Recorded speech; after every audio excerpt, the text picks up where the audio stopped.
സംസ്ഥാനത്തെ സർക്കാർ ഓഫീസുകളിൽ പാർക്ക് ബന്ധിത ബയോമെട്രിക് പഞ്ചിങ് സിസ്റ്റം നിലവിൽ പല ഓഫീസുകളും വന്നിട്ടുണ്ട്. അതിന്റെ ഒരു ഉത്തരവാണ് ഞാൻ ഇവിടെ കാണിക്കുന്നത്. ഇതാണ് ആ ഉത്തരവ് നമ്പർ 14/7/2023 അവസാനം അതിനെ പറ്റിയുള്ള കൂടുതൽ മാർഗനിർദ്ദേശങ്ങളൊക്കെ വന്നിട്ടുള്ളത്. ഇപ്പൊ നിലവിൽ ആദ്യം മിഷൻ ആയതെങ്കിലും ഇപ്പോൾ അത് ഫേസ് ആപ്പ് ആണ്. മൊബൈൽ വഴി നമുക്ക് അത് ഡൗൺലോഡ് ചെയ്തിട്ട് നമുക്ക് അത് പഞ്ചിങ് ചെയ്യാവുന്നതാണ്.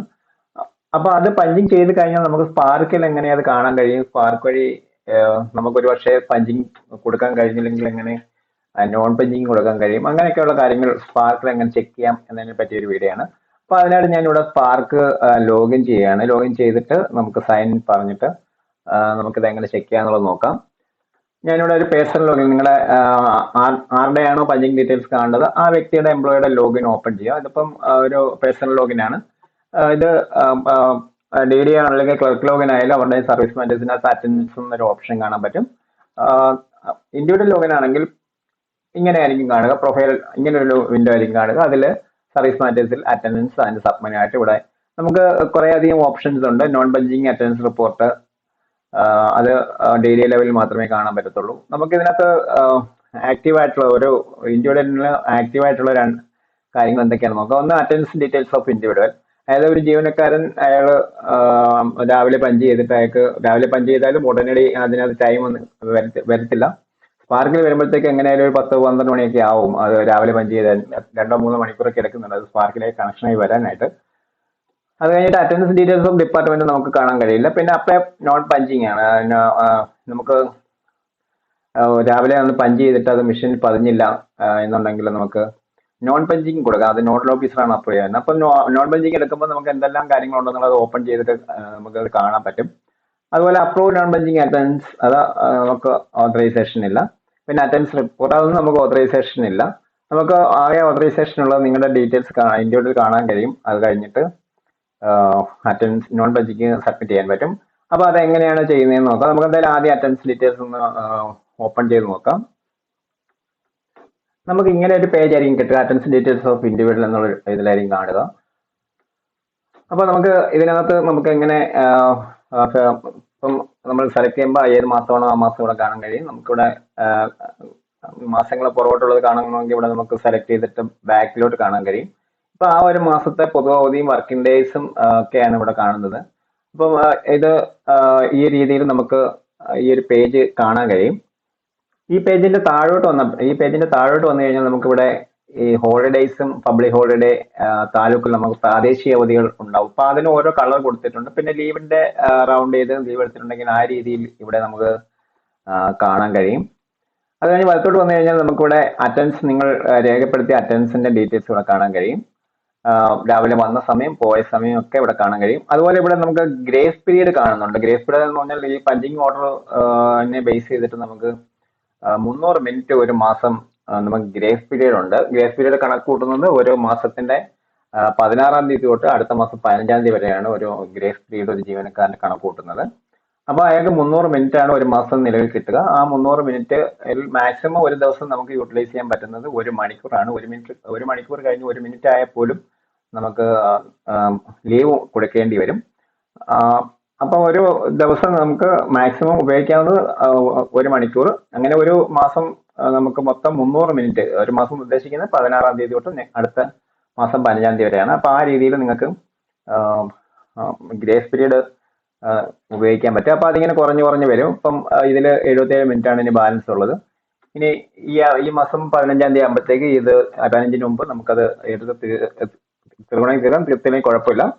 പിന്നെ ഈ ഗ്രേസ് പീരീഡ് കൂടാതെ നമുക്ക് പഞ്ചിങ്ങിലും മറ്റൊരു ഗുണമെന്ന് പറയുന്നത് നമുക്ക് 10 മണിക്കൂർ അധികം ജോലി ചെയ്താൽ ഒരു മാസം അത് കണക്ക് കൂടുന്ന 1-ാം തീയതി തൊട്ട് 30-ാം തീയതി വരെയാണ്, അല്ലെങ്കിൽ 31-ാം തീയതി വരെയാണ്. അപ്പൊ ആ മാസം നിങ്ങൾ അതായത് രാവിലെ 10:15 സമയമെങ്കിൽ നിങ്ങൾ ഒരു അരമണിക്കൂർ മുമ്പേ വന്നിട്ടുണ്ടെന്നുണ്ടെങ്കിൽ അങ്ങനെ ആ മാസം നിങ്ങൾ 10 മണിക്കൂർ അധികം ജോലി ചെയ്താൽ നിങ്ങൾക്ക് ഒരു കോമ്പൻസേഷനും ചെയ്യാൻ കഴിയും. അപ്പൊ നമുക്കിനി ഇതാണ് അറ്റൻഡൻസിന്റെ ഒരു പേജ്. നമുക്കിനി എങ്ങനെയാണ് നോൺ പഞ്ചിങ് അപ്ലൈ ചെയ്യുന്നതെന്ന് കൂടെ നോക്കാം.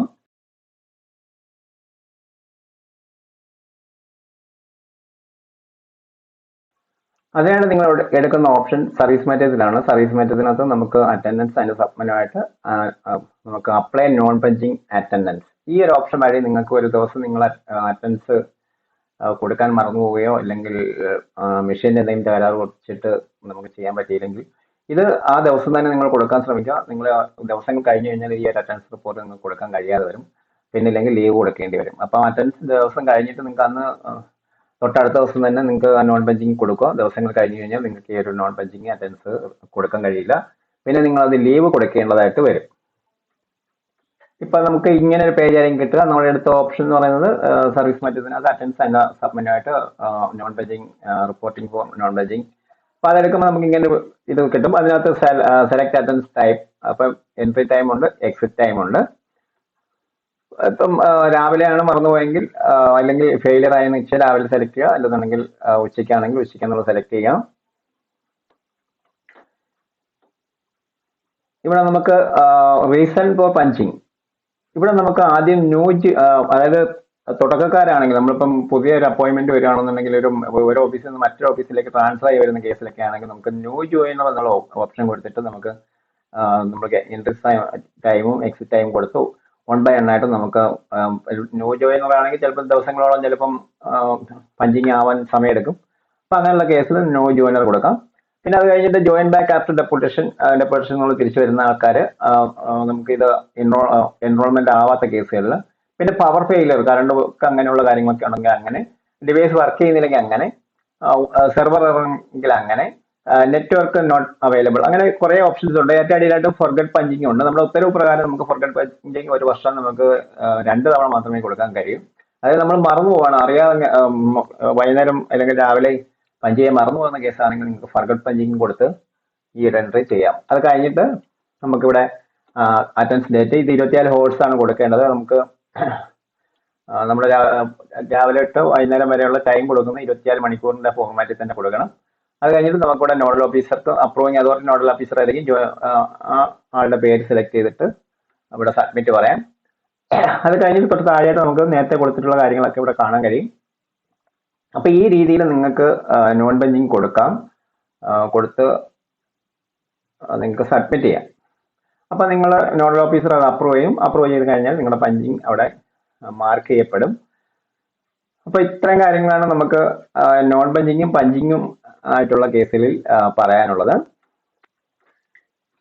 ഇനി നമ്മൾ പഞ്ചിങ് തുടങ്ങി, നമുക്ക് ഞാൻ ആദ്യമേ പറഞ്ഞിട്ടുണ്ടായിരുന്നു, ഈ 10 മണിക്കൂർ അധികം ജോലി ചെയ്തിട്ടുണ്ടെങ്കിൽ നമുക്ക് ഗ്രേസ് ടൈം, അതായത് 10 മണിക്കൂർ അധികം ഉണ്ടെന്നുണ്ടെങ്കിൽ നമുക്ക് ഒരു മാസം ഒരു COF അപ്ലൈ ചെയ്യാം. അപ്പൊ അങ്ങനെ 12 മാസം ഉണ്ടെങ്കിൽ 12 COF നമുക്ക് സർക്കാർ ഉത്തരവ് പ്രകാരം എലിജിബിലിറ്റി ഉണ്ട്. അപ്പം ഒരു മാസം 20 മണിക്കൂർ ജോലി ചെയ്താലും നമുക്കൊരു COF കിട്ടത്തുള്ളൂ. അപ്പൊ അത് അപ്ലൈ ചെയ്യാനായിട്ട് നിങ്ങൾ എടുക്കുന്ന ഓപ്ഷൻ എന്ന് പറയുന്നത് നമുക്കിവിടെ COF ആപ്ലിക്കേഷൻ എന്നൊരു ഓപ്ഷൻ ഉണ്ട്. COF application submit COF request എന്നൊരു ഓപ്ഷനും ഉണ്ട്. അപ്പൊ അതൊന്ന് സെലക്ട് ചെയ്യാം.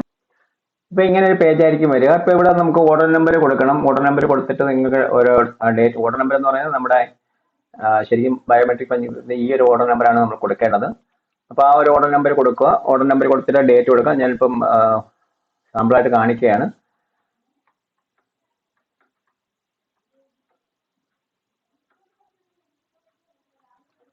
അത് കഴിഞ്ഞ് എന്നാണ് നിങ്ങൾ COF കൊടുക്കാൻ ആഗ്രഹിക്കുക. അപ്പം